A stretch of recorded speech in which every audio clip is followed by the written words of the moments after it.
Salute സഹവർത്തികളെ. Ernakulam റേഞ്ചിലെ ഏറ്റവും മനോഹരമായ ജില്ലയായിരുന്നു ഇടുക്കി. ഇപ്പോഴും അതെ, ഇടുക്കി ജില്ലയ്ക്ക് ഒരു പ്രത്യേക ഭംഗിയുണ്ട്. സുന്ദരിയാണ്. വളരെയധികം കാടുകളുള്ള പ്രദേശമാണ്. നീണ്ടു നിവർന്ന് കിടക്കുന്ന സ്ഥലങ്ങളോടൊപ്പം തന്നെ മലകളും ഒക്കെയായിട്ട് സുന്ദരിയാണ്. നിറയെ തേയിലത്തോട്ടങ്ങളുണ്ട്. മഴക്കാലം കഴിഞ്ഞു കഴിഞ്ഞാൽ ഇടയ്ക്കിടയ്ക്ക് ഇങ്ങനെ ഒഴുകുന്ന വെള്ളച്ചാട്ടങ്ങൾ പോലെ റോഡ് സൈഡിൽ മുഴുവൻ കാണാം. ഭയങ്കര തണുപ്പാണ്. ഒരുപാട് സ്ഥലമുണ്ടെങ്കിൽ പോലും ആളുകളുടെ ജനസാന്ദ്രത കുറവാണ്. അപ്പോൾ കുറച്ച് ആൾക്കാർ മാത്രമുള്ള സ്ഥലങ്ങളിൽ പോയി നിൽക്കുമ്പോൾ നമുക്കൊരു വല്ലാത്ത ശാന്തത കിട്ടില്ലേ. അതുപോലെ ഒരു നല്ലൊരു ഗ്രാമീണ വന അന്തരീക്ഷം നിലനിൽക്കുന്ന സ്ഥലമാണ് ഇടുക്കി. പക്ഷെ അവിടെ കുറ്റകൃത്യങ്ങളുടെ കാര്യത്തിൽ അതുപോലെ പ്രയാസങ്ങൾ ഉണ്ടാകാറുണ്ട്. എൻ്റെ അനുഭവത്തിൽ എനിക്ക് തോന്നിയിട്ടുള്ളത് കൊലപാതകങ്ങളോ മോഷണമോ അതുപോലെ പിടിച്ചുപറിയോ വീട് കയറി മോഷണമോ അതൊക്കെ ഉള്ളതിനേക്കാൾ കൂടുതലായിട്ട് ഇടുക്കിയിൽ കണ്ടുവരുന്ന കുറ്റകൃത്യങ്ങൾ എന്ന് പറയുന്നത് പോലീസ് ഡിപ്പാർട്ട്മെൻറ്റിന് ലൈംഗികമായിട്ടുള്ള കുറ്റകൃത്യങ്ങളാണ്. അതായത് റേപ്പുകൾ കുറച്ചധികം കൂടുതലായിട്ട് ആ സമയത്തുണ്ടായിരുന്നു. ഞാൻ എറണാകുളം റേഞ്ച് DIG ആയിരിക്കുന്ന സമയത്ത് കുറേ അധികം ബലാത്സംഗ കേസുകൾ ഇടുക്കിയിൽ നിന്ന് റിപ്പോർട്ട് ചെയ്തിട്ടുണ്ടായിരുന്നു. പിന്നെ കഞ്ചാവ് അതുപോലെയുള്ള മയക്കുമരുന്ന് കേസുകൾ ഉണ്ടായിട്ടുണ്ട്. ബാക്കിയെല്ലാം ഫോറസ്റ്റ് ഡിപ്പാർട്ട്മെൻറ്റിൻ്റെ കേസാണ്. തടി വെട്ടും ബാക്കിയുള്ള കാര്യങ്ങളൊക്കെ ഫോറസ്റ്റ് ഡിപ്പാർട്ട്മെൻറ്റായിരുന്നു ചെയ്തിരുന്നത്. കൃഷി ഒരുപാടുണ്ടായിരുന്നു. ഏലകൃഷി, കുരുമുളക് കൃഷി, തേയില കൃഷി എന്ന് പറയുന്ന കൃഷിയും തോട്ടങ്ങളും ഒക്കെ ഒരുപാടുണ്ടായിരുന്നത് കൊണ്ട്, പിന്നെ തമിഴ്നാട്ടിനോട് ചേർന്ന് കിടക്കുന്ന ഒരു മലയോര ജില്ല ആയതുകൊണ്ട് വളരെയധികം തമിഴന്മാർ അല്ലെങ്കിൽ ഇടയ്ക്കുള്ള തമിഴ് മലയാളവും കൂടെ കലർത്തി സംസാരിക്കുന്ന ആൾക്കാർ ഇടുക്കിയിലുണ്ടായിരുന്നു. അവർ ചിലപ്പോൾ പഠിത്തം കുറവായതുകൊണ്ടാണോ എന്നറിയില്ല, അതോ ഇടുക്കിയുടെ പ്രത്യേക തരത്തിലുള്ള കാലാവസ്ഥ കാരണമാണോ എന്നറിയില്ല. എന്തായാലും അവർക്ക് കൂടുതലായിട്ടൊരു ലൈംഗിക ഒരു ഊർജം എവിടെ നിന്നോ കിട്ടുന്ന പോലെ പലപ്പോഴും എനിക്ക് തോന്നിയിട്ടുണ്ട്. എന്തിൻ്റെ പ്രത്യേകതയാണെന്ന് അറിയില്ല. കൊച്ചുകുട്ടികളെയും മുതിർന്ന സ്ത്രീകളെയും ഒക്കെ ഒരുപാട് ബലാത്സംഗത്തിന് ഇരയാക്കുന്നതായിട്ട് കണ്ടിട്ടുണ്ട്. അതിലൊരു 2 പ്രത്യേകതയുള്ള കേസുകളാണ് ഞാൻ ആദ്യമായി നിങ്ങളുമായി പങ്കുവയ്ക്കാൻ പോകുന്നത്. പെൺകുട്ടി ഒരു 17-18 വയസ്സ് പ്രായം കാണും. ആ കുട്ടി പശുവിനെ എങ്ങാണ്ട് മാറ്റിക്കെട്ടാനായിട്ട് പോയ സമയത്ത് ഒരു പയ്യൻ വന്ന് പുറകെ കൂടെ കയറി പിടിച്ച് റേപ്പ് ചെയ്തു എന്നാണ് അതിനെ നല്ല ക്രൂരമായിട്ടാണ് റേപ്പ് ചെയ്തത്. അപ്പോൾ അതിനുശേഷം ഈ കുട്ടി മാനസിക ആഘാതം വരികയും ശാരീരികമായിട്ട് ചെറിയ ആഘാതങ്ങൾ, കാരണം വെറും നിലത്ത് കിടത്തി ചെയ്തതാണല്ലോ. പിന്നെ അതുപോലെ അതിൻ്റെ ഇടയ്ക്കൂടെ അതിന് പശുവിനെ പിടിക്കാൻ പോയി അതിൻ്റെ പശുവിൻ്റെ കയറെങ്ങാണ്ട് അതിൻ്റെ ശരീരത്തിലൂടെയും കഴുത്തിലൂടെയൊക്കെ ചുറ്റി അങ്ങനെയുള്ള ചെറിയ മുറിവുകളുണ്ടായി. അത് ആ പയ്യൻ ചെയ്തതല്ല, അതിൻ്റെ പിടിവലിയുടെ ഇടയിൽ സംഭവിച്ചതാണ്. പശു കുതിറി ഓടാൻ നോക്കിയപ്പോഴെങ്ങാണ്ട് പറ്റിയതാണെന്നൊക്കെയാണ് പെൺകുട്ടി പിന്നീട് പറഞ്ഞത്. പക്ഷേ ആ കുട്ടിക്ക് പയ്യൻ്റെ പേര് പറയാൻ വലിയ പ്രയാസമായിരുന്നു.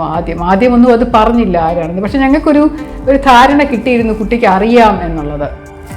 പക്ഷെ അതിനെ ആ സമയത്ത് ചോദ്യം ചെയ്ത് അതിൻ്റെ പ്രത്യേക അവസ്ഥയിൽ കൊച്ചിനെ കൊണ്ട് പറയിപ്പിക്കുക എന്ന് പറയുന്നത് ഒരു ശകലം ബുദ്ധിമുട്ടുള്ള കാര്യമായിരുന്നതുകൊണ്ട് കുറച്ച് കഴിയട്ടെ എന്ന് വിചാരിച്ച് ഞങ്ങൾ കാത്തിരുന്നു. ഇടുക്കിയിലുള്ള മറ്റൊരു വലിയ ഗുണം എന്ന് പറയുന്നത് അങ്ങനെ പത്രപ്രവർത്തകരെ ഒരുപാട് ശല്യം ചെയ്യാറില്ലായിരുന്നു.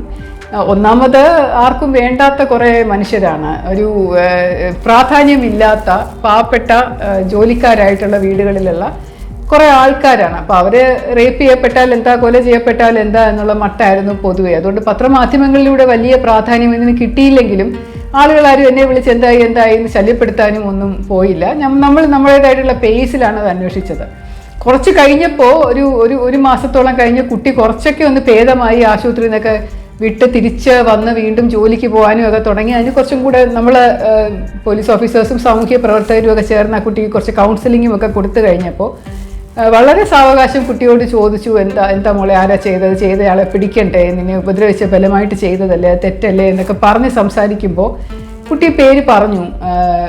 വളരെ വിഷമിച്ചാണ് പറഞ്ഞത്. കാരണം കുട്ടിക്ക് വലിയ ഇഷ്ടമുള്ള ഒരു ബാല്യകാല സുഹൃത്തായിരുന്നു. അതിൻ്റെ തന്നെ പ്രായമുള്ള ഒരു പയ്യനാണ്. അടുത്ത കുടുംബമായിട്ട് അറിയാവുന്ന സ്ഥലത്തെ ഒരു പയ്യനാണ്. ഇതിന് ശേഷം പയ്യൻ കുറച്ച് നാളത്തേക്കൊക്കെ മാറി നിന്നു. 1-2 ആഴ്ചത്തേക്ക് എങ്ങാണ്ട് എവിടോട്ടോ മാറി നിന്നു പേടിച്ചിട്ട്. പിന്നെ അതിന് ശേഷം അവൻ അവിടെ തന്നെ വന്ന് പിന്നെ ഞങ്ങൾ അവനെ അറസ്റ്റ് ചെയ്ത് കോടതി കൊണ്ടുപോകുമായിരുന്നു. അപ്പം അറസ്റ്റ് ചെയ്യുന്ന അവസ്ഥയിലും ആ കുട്ടി പറഞ്ഞു, അതായത് വിക്റ്റിമായിട്ടുള്ള കുട്ടി, ഇരയായിട്ടുള്ള കുട്ടി പറഞ്ഞു, അവനെ ഒരുപാട് അടിക്കുകയൊന്നും വേണ്ട, അവന് ചിലപ്പോൾ അറിയാൻ വയ്യാതെ ചെയ്തതായിരിക്കും, എന്താ സംഭവിക്കുന്നതെന്ന് അവന് തന്നെ വലിയ നിശ്ചയം ഉണ്ടായിരുന്നില്ല എന്നുള്ള മട്ടിൽ ആ കുട്ടി പറയുന്നത് കേട്ടിട്ട് ഞങ്ങൾ അങ്ങനെ ഉപദ്രവിക്കാറുമില്ല, അടിച്ചിട്ടുമില്ല. അപ്പോൾ ഞാൻ കുട്ടിയോട് എൻ്റെ ജിജ്ഞാസയോട് ചോദിച്ചു, എന്തിനാ ഈ കുട്ടി ഇങ്ങനെ ചെയ്തത് എന്ന് ചോദിച്ചപ്പോൾ ആദ്യമൊക്കെ അതിന് വലിയ മൗനമായിരുന്നു. പക്ഷേ ആ പയ്യൻ കുട്ടിക്കാലം മുതൽ ഇങ്ങനെ അച്ഛനമ്മമാരുടെ ഉപദ്രവമേറ്റ് വളർന്ന പയ്യനാണ്. നല്ല അടിയും തല്ലും അതുപോലെ ചേട്ടന്മാർ ഉപദ്രവിക്കുമെന്ന് അങ്ങനെ ഉപദ്രവം ഒരുപാട് ശാരീരികമായിട്ടുള്ള ഉപദ്രവം ഏറ്റ് വളർന്ന പയ്യനായതുകൊണ്ട് അതൊരു ചെറിയൊരു റെബലായിരുന്നു. അത് സമൂഹത്തിലൊരു റെസിസ്റ്റ് ചെയ്ത് നിൽക്കുന്ന ഒരു വിപ്ലവം രക്തത്തിൽ ഇങ്ങനെയുള്ള അങ്ങനെ എല്ലാത്തിലും എതിരായിട്ട് കാണുന്ന ഒരു ആളായിരുന്നു. അപ്പോൾ എങ്ങനെയെങ്കിലും ആരുടെയെങ്കിലും മുമ്പിൽ അവനൊരാളാവാൻ വേണ്ടി അവൻ ഒരുപാട് ശ്രമങ്ങൾ നടത്തി പാളിപ്പോയതാണ്. അവൻ പറഞ്ഞത് എനിക്കിങ്ങനെ ഇതുപോലെ സംഭവങ്ങൾ ഉണ്ടെന്നുള്ള കാര്യം പോലും അറിയില്ലായിരുന്നു. അതുമല്ല എൻ്റെ കുട്ടിക്കാല സുഹൃത്തായിരുന്ന ഞങ്ങൾ കളിച്ചൊക്കെ വളരുന്ന ഒരു പെൺകുട്ടിയുടെ അടുത്ത് എനിക്ക് ചെയ്യണം എന്നുള്ള ആഗ്രഹമൊന്നും ഇല്ലായിരുന്നു. പിന്നെ എൻ്റെ സുഹൃത്ത് എന്നെ കൊണ്ടുപോയി ഒരു സ്ഥലത്ത് കൊണ്ടുപോയി കുറച്ച് ബിറ്റ് സിനിമകൾ ഇങ്ങനെ അവിടെ ഒരു സ്കൂളിൻ്റെ മതിലിൽ അവധി ദിവസങ്ങളിലോ മറ്റോ ഇങ്ങനെ ഒരു പ്രൊജക്ടർ വെച്ച് ചെയ്യുന്ന പരിപാടിയുണ്ട്. അപ്പോൾ അവിടേക്ക് വലിയ ആൾക്കാർക്കൊക്കെ പ്രവേശനമുള്ളൂ. പക്ഷേ എൻ്റെ ഒരു സുഹൃത്തിൻ്റെ അമ്മാവനോ മറ്റോ നടത്തുന്ന സാധനമാണ്. അപ്പോൾ അതുകൊണ്ട് ഞങ്ങൾ പുറകിലിരുന്നുകൊണ്ട് കുറച്ച് മാറി ആരും കാണാതെ ഇരുന്നുകൊണ്ട് അതൊക്കെ കണ്ടു. അങ്ങനെ ബിറ്റ് ഫിലിമൊക്കെ കണ്ടപ്പോൾ അവൻ്റെ മനസ്സിലൂടെ ഇങ്ങനെയൊക്കെ നടക്കുമോ എന്ന് തോന്നി. അങ്ങനെ 2-3 പ്രാവശ്യം ബിറ്റ് ഫിലിമുകൾ കണ്ട ശേഷം ഇതെങ്ങനെയെങ്കിലും സ്വയമായിട്ട് അപ്പോൾ അത് സുഹൃത്തിൻ്റെ അവൻ്റെ വേറെ ഫ്രണ്ട്സും കൂടെ പറഞ്ഞത് വലിയൊരു പുരുഷന്മാർ ചെയ്യുന്ന വലിയൊരു കാര്യമാണ് എന്നൊക്കെയുള്ള മട്ടിൽ സംസാരിക്കുന്ന കണ്ടപ്പോൾ അവനത് ഒരു അവസരം ഒത്തു കിട്ടിയപ്പോൾ അങ്ങനെ ചെയ്തു പോയതാണ് എന്നുള്ള മട്ടിൽ അവൻ സംസാരിച്ചു. അപ്പോൾ അതുകൊണ്ട് ഇതുപോലെയുള്ള അശ്ലീല വീഡിയോ കാണുന്നതും ചിത്രങ്ങൾ കാണുന്നതും അതുപോലെ ബിറ്റ് ഫിലിമുകൾ കാണുന്നതും ഒക്കെ കൊച്ചു കുട്ടികളുടെ മനസ്സിൽ പോലും 17-18 വയസ്സ് പ്രായമുള്ള ആൺകുട്ടികളുടെ മനസ്സിൽ പോലും ഇതുപോലെയുള്ള ചിന്തകൾ ഉണർത്തുകയും അവർക്ക് പോലും അറിയാത്ത രീതിയിൽ അവരുടെ മനസ്സിനെ കൊണ്ടുപോവുകയും ചെയ്യുന്ന ഒരവസ്ഥ ഉണ്ടാകുന്നു എന്നുള്ളത് കുറച്ച് ഞെട്ടിപ്പിക്കുകയും ഇതിന് ശേഷമാണ് എറണാകുളം ജില്ലയിൽ പണ്ട് നമ്മളൊക്കെ ചെയ്യുമായിരുന്നു. എന്തായാലും ചില എറണാകുളം റേഞ്ചിലുള്ള ചില ജില്ലകളിലെ റൂറൽ പ്രദേശങ്ങളിൽ സിനിമാ തിയേറ്ററുകൾ C ക്ലാസ് തിയേറ്ററുകളും ഇതുപോലെ ഈ ബിറ്റ് ഫിലിം ഇടയ്ക്ക് കയറ്റി പ്രദർശിപ്പിക്കുന്ന സെക്കൻഡ് ഷോയ്ക്ക് പ്രത്യേകമായിട്ടൊക്കെ ചെയ്യുന്ന ചില തിയേറ്ററുകളുണ്ട്, പേര് കേട്ട സ്ഥലങ്ങൾ. അപ്പോൾ അതൊക്കെ ഒരു ചെറിയ പ്രായത്തിൽ നമ്മൾ പിടിക്കുമെങ്കിലും ഒരു DIG ലെവലിലായിരിക്കുമ്പോൾ നമ്മൾ ജനങ്ങൾക്ക് ആവശ്യമാണെങ്കിൽ കണ്ടോട്ടെ എന്നുള്ള മട്ടിലിരിക്കുകയായിരുന്നു. പക്ഷെ അത് ഇത്രമാത്രം ബുദ്ധിമുട്ടുകൾ ഉണ്ടാക്കും സമൂഹത്തിൽ, പാവപ്പെട്ട പെൺകുട്ടികൾ ഇതുപോലെ ഉപദ്രവിക്കപ്പെടും എന്നുള്ള ഒരവസ്ഥ വന്നപ്പോൾ വീണ്ടും അതൊക്കെ റെയ്ഡ് ചെയ്ത് പിടിക്കാൻ തുടങ്ങിയതും ഈ ഒരു കുറ്റകൃത്യം തെളിഞ്ഞതിൻ്റെ അടിസ്ഥാനത്തിലാണ്. രണ്ടാമത്തെ ഒരു കാര്യം, അതിനെക്കുറിച്ച് ഞാൻ വനിതയിൽ ഒരു ആർട്ടിക്കിൾ എഴുതിയിട്ടുണ്ട്, അത് വായിച്ചിട്ടില്ലാത്തവർക്ക് വേണ്ടി പങ്കുവെക്കുകയാണ്. ഇതുപോലെ ഒരു ജോലി ചെയ്യുന്ന വീട്ടിലൊരു ഇടത്തരം ഫാമിലിയാണ്, വലിയതായിട്ട് പാവപ്പെട്ടതല്ല, ഒരുപാട് ഇതല്ല, ഒരു സ്വന്തമായിട്ട് വീടൊക്കെ ഉണ്ട്, കൃഷിയൊക്കെ ഉള്ളൊരു കുടുംബത്തിലെയാണ്. ഈ കുട്ടി ഇരുന്ന് എവിടെ ഉച്ചയ്ക്കോ വൈകിട്ടോ എങ്ങാണ്ട് പാത്രങ്ങളൊക്കെ തേച്ച് കഴിയാനായിട്ട് പുഴക്കരയിലോട്ടാണ് പോകുന്നത്. അവിടെ വെള്ളമില്ല, അതുകൊണ്ട് പുഴക്കരയിലിരുന്ന് പാത്രം തേച്ച് ചെയ്യുമ്പോഴേക്കും അതിൻ്റെ പുറകിൽ കൂടെ ഒരാൾ വന്ന് കണ്ണ് പൊത്തിയിട്ടിട്ട് ഈ പെണ്ണിനെ പിന്നെ തിരിച്ചു കിടത്തി റേപ്പ് ചെയ്തു. അപ്പോൾ ഈ കുട്ടി അവിടെ കിടന്നുപോയി, അതിന് അനങ്ങാൻ വയ്യായിരുന്നു. അയാൾ ആരാണെന്ന് കണ്ടില്ല, കാരണം അയാളുടെ മുഖത്തും അയാൾ ഒരു മാസ്ക് മുഖംമൂടി ഇട്ടിട്ടുണ്ടായിരുന്നു. നല്ല ഷോക്കാണ്. സാധാരണ ബലാത്സംഗം ചെയ്യപ്പെടുന്ന പെൺകുട്ടികളൊക്കെ പെട്ടെന്ന് ഭയങ്കരമായിട്ട് ഒരു ഷോക്കിലേക്ക് പോകും, മാനസികമായിട്ടൊരു വിഭ്രാന്തിയിലേക്ക് പോകും. അപ്പോൾ പിന്നെ അവർക്കൊന്നും ചെയ്യാൻ പറ്റില്ല, അവർക്കൊരു ഓർമ്മയും കാണില്ല, അവർക്ക് ചിന്തിച്ചെടുക്കാൻ വിഷമമായിരിക്കും. ആരാണ് ചെയ്തതെന്നുള്ളതിനെ പറ്റി ഒരു ക്ലിയർ ധാരണ നേരത്തെ പരിചയമില്ലാത്ത ആരെങ്കിലും ആണെങ്കിൽ അവർക്ക് വലിയ പ്രയാസമാണ് മനസ്സിലാക്കാൻ. പക്ഷേ ഇയാളൊരു മുഖംമൂടി ഇട്ടുകൊണ്ട് ചെയ്തത് കൊണ്ട് കുട്ടിക്ക് പരിചയമുള്ള ആരെങ്കിലും ആയിരിക്കണം, അത് അറിയാതിരിക്കാനാണല്ലോ കുട്ടിയെ മുഖംമൂടി ഇട്ട് ബലാത്സംഗം ചെയ്തതെന്നുള്ള ഒരു ധാരണയിൽ ഞങ്ങൾ എത്തുകയും ഞങ്ങൾ ആ കുട്ടിയുടെ വീട്ടുകാരായിട്ടുള്ള പല ആൾക്കാരെയും, ആ പുരുഷന്മാരെയും, ആ സ്ഥലത്തുള്ള സമയവാസികളെയും, കുട്ടിക്ക് പരിചയമുള്ള എല്ലാവരെയും വിളിച്ച് ചോദ്യം ചെയ്താണ് ഒരു കേസിനൊരു തുമ്പുണ്ടാക്കാൻ ശ്രമിച്ചുകൊണ്ടിരുന്നത്. പക്ഷേ കുറച്ച് നാളത്തേക്ക് അത് ഒന്നും ആയില്ല. ഒരു 2 മാസം കഴിഞ്ഞപ്പോഴും ഞാൻ ഇടയ്ക്കിടയ്ക്ക് ഈ കേസിനെ കുറിച്ച് അന്വേഷിക്കുന്നുണ്ട്, പക്ഷേ ആ കേസിനൊരു തുമ്പും കിട്ടുന്നില്ല എന്നറിയുമ്പോൾ എനിക്ക് തന്നെ ഒരു ഡിപ്രഷൻ. അപ്പോൾ ഒരു ദിവസം ആ കുട്ടിയുടെ അമ്മ എന്നെ ഫോണിൽ വിളിച്ചിട്ട്, ഓഫീസിൽ വിളിച്ചിട്ട് പറഞ്ഞു, മാഡം ഈ മോള് ഇടയ്ക്കിടയ്ക്ക്, അതായത് ചില സമയം ഞങ്ങളിങ്ങനെ നടന്ന് എവിടോട്ടെങ്കിലും പോകുമ്പോഴോ, ആശുപത്രിയിൽ അതിന് മരുന്ന് വാങ്ങാൻ പോകുമ്പോഴോ, അല്ലെങ്കിൽ സാധനം വാങ്ങാനായിട്ട് പോകുമ്പോഴോ, ഇപ്പോൾ ഒറ്റയ്ക്ക് എന്നെ ഒരിടത്തും വിടാറില്ല, വീട്ടിനെ പാത്രം കഴുകാനൊന്നും വിടാറില്ല, വീട്ടിനകത്ത് തന്നെയാണ് ഫുൾ ടൈം. പക്ഷേ അവിടെ ഇരുന്ന് അതിനൊരു വട്ട് പിടിക്കുന്ന പോലെ സ്വഭാവം വരുമ്പോൾ ഞങ്ങൾ ഒരുമിച്ച് എവിടെയെങ്കിലും പോകുമ്പോൾ ഒരു പ്രത്യേക സ്ഥലത്തെത്തുമ്പോൾ ആ കുട്ടിക്ക് തലവേദന എടുക്കുന്നു, തല കറങ്ങുന്നു എന്ന് പറഞ്ഞ് അവിടെ ഇരുന്ന് ഛർദ്ദിക്കാറുണ്ട്.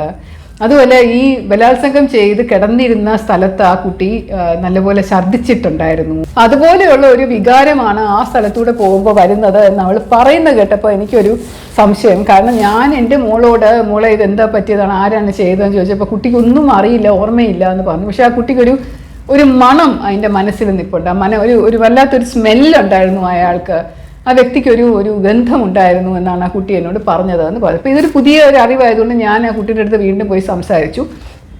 അപ്പോൾ ഈ കുട്ടി പറഞ്ഞു 20 വയസ്സിന് താഴെയുള്ള ഒരു പെൺകുട്ടിയാണ്. പക്ഷേ ആ കുട്ടി പറഞ്ഞു ശരിയാണ്, മാഡം എനിക്ക് അയാൾ എന്നെ റേപ്പ് ചെയ്യുന്ന ഫുൾ ടൈമും എൻ്റെ മൂക്കിനകത്ത് ഇങ്ങനെ ഒരു വല്ലാത്തൊരു സ്മെല്ല്, അത് എന്തിൻ്റെ ഒരു സ്മെല്ല് ഇങ്ങനെ നിന്നത്, എന്തിൻ്റെ ആണെന്ന് എനിക്ക് അങ്ങോട്ട് മനസ്സിലാവുന്നില്ല. പക്ഷേ അമ്മയുടെ കൂടെ ഞാൻ ആ സ്ഥലത്ത് പോകുമ്പോൾ, പല പല സ്ഥലങ്ങളിൽ പോകുമ്പോൾ, ഈ ഒരു പെർട്ടിക്കുലർ സ്ഥലത്തിലൂടെ പോകുമ്പോൾ എനിക്ക് അവിടെയുള്ള ഒരു അതേ സ്മെല്ല് വരുന്ന പോലെ തോന്നും. അതുകൊണ്ടാണ് എനിക്ക് ഓക്കാനവും ഛർദിയും ഒക്കെ അവിടെ വെച്ച് വരുന്നത് എന്ന് പറഞ്ഞു. പുരുഷൻ്റെ മുഖം മൂടിയിട്ടുണ്ടായിരുന്നു. അതുകൊണ്ട് അതിനെ തിരിച്ചറിയാൻ പറ്റാത്ത ഒരു കാര്യമായതുകൊണ്ട് ഈ കുട്ടിക്ക് അറിയില്ല, മനസ്സിലായി ആരാണെന്ന് മനസ്സിലായി. ഞങ്ങൾ കുറേ തിരിച്ചറിയൽ പരേഡുകളൊക്കെ നടത്തി നോക്കിയെങ്കിലും കുട്ടി പലരുടെ അടുത്ത് ചെന്നിട്ട് അതുപോലുള്ളൊരു മണം കിട്ടുമോയെന്ന് നോക്കാനായിട്ടെങ്കിലും ഞങ്ങൾ കുട്ടിയുടെ കണ്ണൊക്കെ കെട്ടി ഒരു പരേഡൊക്കെ നടത്തി, തിരിച്ചറിയൽ പരേഡ് പോലെയൊക്കെ നടത്തി നോക്കിയിട്ടും അതൊന്നും സക്സസ്ഫുൾ ആയില്ല.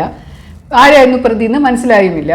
പക്ഷേ ആ സ്ഥലം എന്താണെന്ന് ഞങ്ങൾ കൂടുതൽ വ്യാപകമായിട്ട് അന്വേഷിച്ചു. ആ കുട്ടിയെ അവിടെ കൊണ്ടുപോയി എവിടെ നിന്നാണ് മണം വരുന്നത് എന്ന് നോക്കിയപ്പോൾ ഒരു തടി മില്ല്, ഒരു തടി അറക്കുന്ന മില്ലുണ്ട്. ആ തടി അറക്കുന്ന മില്ലിൻ്റെ ആ തടിയുടെ മണം, അറക്കുന്ന ഫ്രഷ് തടിയുടെ മണമാണ് ഈ കുട്ടിക്ക് അസ്വസ്ഥത ഉണ്ടാക്കിയത് എന്ന് ഞങ്ങൾക്ക് മനസ്സിലായി. അപ്പോൾ ഞങ്ങൾ പെട്ടെന്ന് അതിൻ്റെ വീടിൽ നിന്ന് ഒരു കഷ്ടിച്ചൊരു 600-700 മീറ്റർ ദൂരെയുള്ള ഒരു സ്ഥലമാണ്. അപ്പോൾ അവിടെ തടിമില്ലിലുള്ള ജോലിക്കാരെ വിളിച്ച് സംസാരിക്കുകയും ആ സമയത്ത് സംഭവം ഉണ്ടായ സമയത്ത് തടിമില്ലിലുള്ള ആൾക്കാരുടെ ഡീറ്റെയിൽസ് എടുക്കുകയും ചെയ്തിട്ട് അങ്ങനെ അവസാനം ഈ കുട്ടിയെ ശാരീരികമായിട്ട് ഉള്ള ഒരു ഡിസ്ക്രിപ്ഷൻ വെച്ചിട്ട് അവിടെ ഉണ്ടായിരുന്ന ആ സമയത്തുണ്ടായിരുന്ന ഒരു പുരുഷൻ്റെ ഒരു വിവരം ഞങ്ങൾക്ക് കിട്ടുകയും അയാളെ ഞങ്ങൾ അവസാനം അവിടെ നിന്ന് പോയിരുന്നു. ആ തടിമീനിൻ്റെ ഉടമസ്ഥനോട് എന്തൊക്കെയോ കള്ളമൊക്കെ പറഞ്ഞ് അവൻ അവിടെ നിന്ന് പോയിട്ടുണ്ടായിരുന്നു. അവനെ എന്നാലും നമ്മൾ ട്രേസ് ചെയ്ത് പിടിച്ചു കൊണ്ടുവന്ന ഈ കുട്ടിയുടെ മുന്നിൽ നിർത്തി ഇയാളാണോ നിന്നെ റേപ്പ് ചെയ്തത് എന്ന് ചോദിച്ച മോളെ, ഇയാളാണോ നിന്നെ ഉപദ്രവിച്ചത് എന്ന് ചോദിച്ചപ്പോൾ തന്നെ ആ കുട്ടി അവിടെ നിന്ന് ഛർദ്ദിക്കാൻ തുടങ്ങി. അപ്പോൾ അത് നമുക്കൊരു വലിയ എവിഡൻസ് ആയിട്ട് തോന്നി. അങ്ങനെ അവസാനം അയാൾ സമ്മതിച്ചു, എനിക്കിങ്ങനെ ഒരു തെറ്റ് പറ്റിപ്പോയി സാറേ. പിന്നെ അന്വേഷിച്ചപ്പോഴാണ് അറിയുന്നത് അയാൾ ഇവിടെ ഇങ്ങനെ തടിമില്ലിൽ ജോലി ചെയ്യുന്ന ഒരാളാണ്. അയാൾ പല പല സ്ഥലങ്ങളിൽ ജോലിയായിട്ട് പോയിട്ടുണ്ട്. അവിടെയൊക്കെ അയാൾ ഇതുപോലെ മുതിർന്ന സ്ത്രീകളെയും പ്രായമായ സത്തക്കം കിട്ടുമ്പോൾ അയാളൊരു ഞരമ്പ് രോഗിയായിരുന്നു. അപ്പോൾ അതുപോലെ ചെയ്തിട്ടുണ്ട് എന്നുള്ളത് പിന്നീട് മനസ്സിലായി. പലതും അത് ഒളിച്ചു വെച്ചു, പല സ്ഥലങ്ങളിൽ പറഞ്ഞ് കേസായിട്ട് നിൽപ്പുണ്ട് പ്രതിയെ കിട്ടാതെ. അപ്പോൾ അയാൾക്കെതിരെ ഒരു 3-4 കേസുകൾ അങ്ങനെ വന്നതായിട്ടും ഒരു സംഭവമുണ്ട്.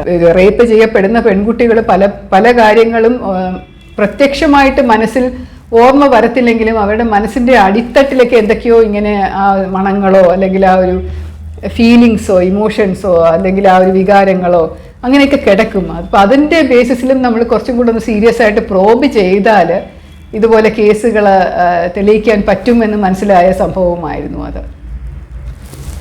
സസ്നേഹം, ശ്രീലേഖ.